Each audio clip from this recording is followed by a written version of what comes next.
अगर माँ सच में चली गई हो, तो फिर हर सुबह ये टिफिन कौन भरता है?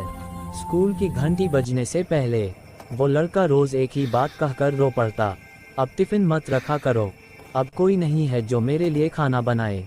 माँ को गए हुए 4 महीने हो चुके थे। घर में सुबह की आवाज़ें खत्म हो गई थीं। न चूड़ियों की खनक, न प्रेशर कुकर की सीटी, न वो प्यार भरी डांट, लेट हो जाएगा, जल्दी खा लो। पिता चुपचाप काम पर चले जाते और वो लड़का माँ की तस्वीर के सामने 2 पल रुककर खाली बैग लेकर स्कूल निकल जाता।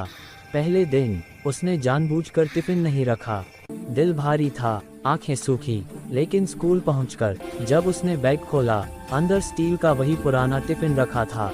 ढक्कन खोला, गरम भाप उठी, रोटियां, दाल और थोड़ी सी मीठी सब्जी, ठीक वैसी जैसी माँ सिर्फ उसके लिए बनाती थी।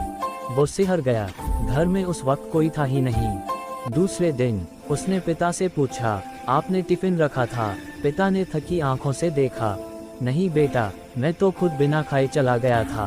तीसरे दिन फिर वही हुआ। हर रोज टिफिन मिलता, हर रोज खाना गरम, और हर रोज वही जाना पहचाना स्वाद, माँ के हाथों का। एक दिन उसने तय किया, आज सच जानकर रहेगा। स्कूल के आखिरी पीरियड के बाद वो अकेला बैठा, धीरे धीरे टिफिन का ढक्कन उठाया और ध्यान से देखा।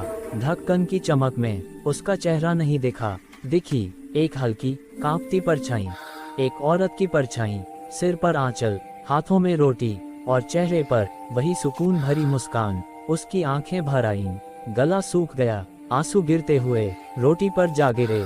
वो फुसफुसाया, माँ आप यहाँ हो।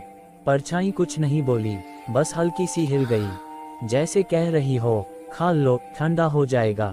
उस दिन के बाद वो रोया नहीं, टिफिन को जमीन पर नहीं रखता, खाना खाते वक्त धीरे से बात करता, आज भी बहुत स्वाद है माँ। वक्त बीतता गया। एक सुबह बैग में टिफिन नहीं था।